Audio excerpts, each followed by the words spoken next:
Fish plate ഇളക്കിയ ശേഷം തൊട്ടപ്പുറത്തെ ഷാപ്പിൽ പോയി. വാസ്തവത്തിൽ ഒരു ചുവന്ന ഒരു കൊടി കെട്ടിയായിരുന്നെങ്കിൽ തീർച്ചയായിട്ടും ട്രെയിൻ അപ്പുറത്ത് ആ കൊടിക്ക് അപ്പുറത്തോട്ട് പോകില്ലായിരുന്നു.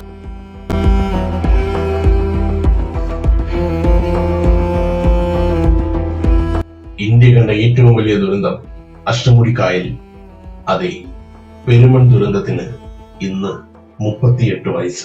1988 ജൂലൈ 8-ാം തീയതി നട്ടുച്ചയ്ക്ക് കൊല്ലത്തോടടുക്കുന്ന ഐലൻഡ് എക്സ്പ്രസ്. ശാന്തമായി ഒഴുകുന്ന അഷ്ടമുടി കായല് അരുവിൽ പ്രദേശത്തുമൊക്കെ താമസിക്കുന്ന ഞങ്ങൾക്കൊക്കെ അന്ന് ഒരു കാലാവസ്ഥാ വ്യതിയാനമോ ഒരു പ്രതികൂലമായ സാഹചര്യമല്ല.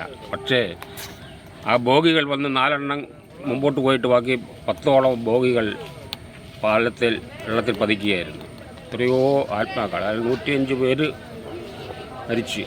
ബാംഗ്ലൂരിൽ നിന്നും കന്യാകുമാരിയിലേക്ക് പോകുന്ന തീവണ്ടിയിലെ കൊല്ലത്തേക്കുള്ള യാത്രക്കാർ വണ്ടിയിൽ നിന്നും ഇറങ്ങാനുള്ള ഒരുക്കത്തിലായിരുന്നു. എത്രയും വേഗം ബന്ധുക്കൾക്കൊപ്പം ചേരാൻ വെമ്പൽ കൊണ്ട 105 ജീവനുകൾ അടുത്ത നിമിഷം ഭൂലോകത്തു നിന്നും അപ്രത്യക്ഷമായി. 6 മണിക്ക് ഇവിടുന്ന് ഡ്യൂട്ടിക്ക് പോകുമായിരുന്നു, റെയിൽവേ ഡ്യൂട്ടിക്ക്. 6 മണിക്ക് പോയിട്ട് 2 മണിയായപ്പോഴാണ് ശാസ്താംകോട്ടെ നിൽക്കുമ്പോൾ ഈ വിവരം അറിയുന്നത്. അങ്ങനെ ഞങ്ങളെ അവിടെ വന്ന് നോക്കിയപ്പോൾ ഇവിടെ എല്ലാം ബോഗിയെല്ലാം വീണ് കിടക്കുക, കണ്ടാൽ സഹിക്കാൻ പറ്റില്ല. ആ രീതിയിലുള്ള ഒരു കാര്യം. ഭാരതം കണ്ട കൊടിയ തീവണ്ടി ദുരന്തങ്ങളിൽ ഒന്നിനായിരുന്നു പെരുമൺ നിവാസികൾ അന്ന് സാക്ഷികളായത്. 200-ൽ പരം ആളുകൾക്ക് പരിക്കേറ്റു.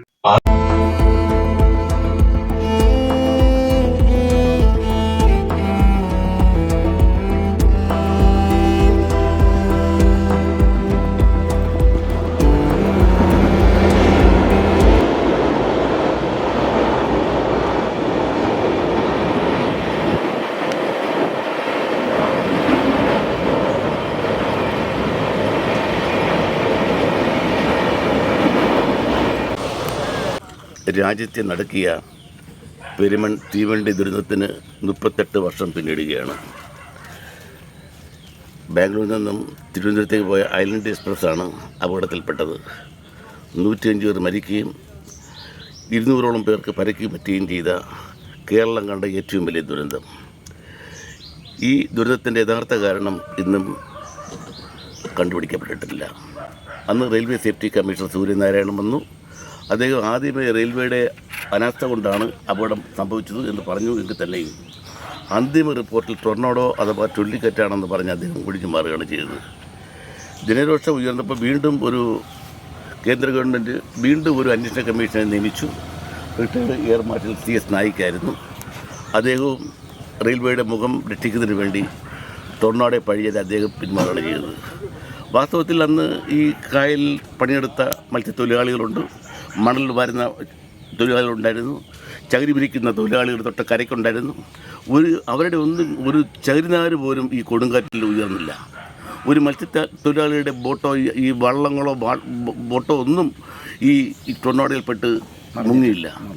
പക്ഷേ ഇത് ഒരു സത്യം പറഞ്ഞാൽ ഇങ്ങനെയുള്ള ടൊർണാഡോ പ്രതിഭാസമൊന്നും കായൽ രൂപപ്പെട്ടിട്ടില്ല.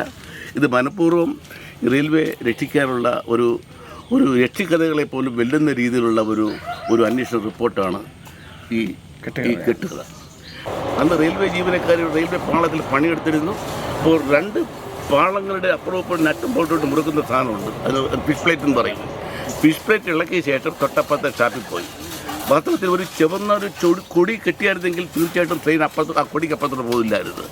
വാസ്തവത്തിൽ ട്രെയിൻ അല്പം അവർ പ്രതീക്ഷിക്കാൻ തൊട്ടു മുമ്പേ ട്രെയിൻ എത്തുകയും ആ ഫിഷ് പ്ലേറ്റ് ഇളക്കിയ ഭാഗത്തുകൂടി പാളം തെറ്റുകയും എഞ്ചിനും ഒരു ബോഗിയും പാലം കടന്ന് അപ്പുറത്ത് പോയി. ബാക്കി 10 ബോഗികളാണ് അഷ്ടമുടി കായലിൽ പതിച്ചത്. ആണ്ടിലൊരിക്കൽ നടത്തുന്ന പരിസര ശുചീകരണവും പെരുമൺ സ്മൃതി മണ്ഡപത്തിൽ ഇന്ന് നടന്നു. പെരുമണിൽ കൊഴിഞ്ഞ ജീവിതങ്ങളോട് ഒരിക്കലും റെയിൽവേ നീതി കാട്ടിയിട്ടേയില്ല.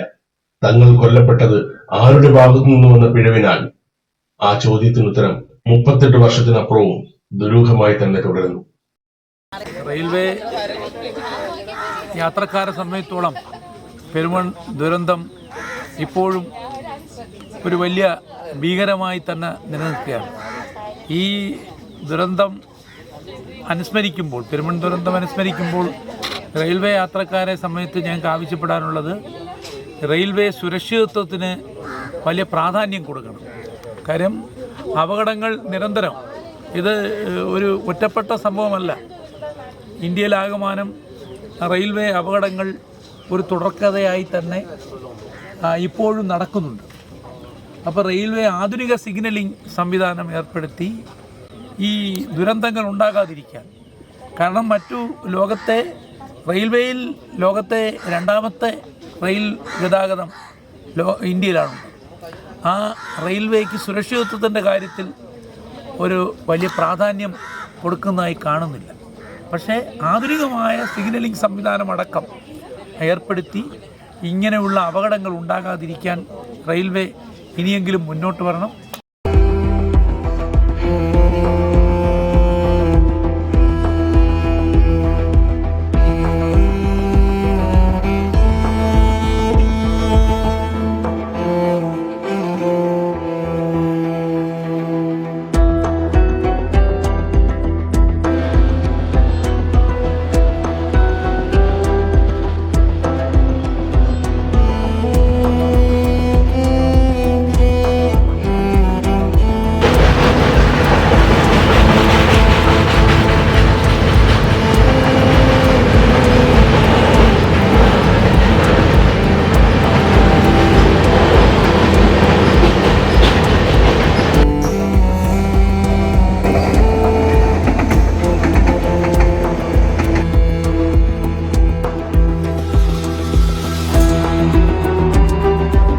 റെയിൽവേ സേഫ്റ്റി കമ്മീഷണറുടെ തലയ്ക്ക് പിടിച്ച ടൊർണാഡോ ചുഴലിക്കാറ്റിൽ അഷ്ടമുടി കായലിലേക്ക് കൂപ്പുകുത്തിയ ഐലൻഡ് എക്സ്പ്രസിനൊപ്പം ഹോമിക്കപ്പെട്ട ജീവനുകൾക്കും ജീവിച്ചിരിക്കുന്ന രക്തസാക്ഷികൾക്കും അഞ്ചാലുമൂടി ലൈവിന്റെ സ്മരണാഞ്ജലികൾ.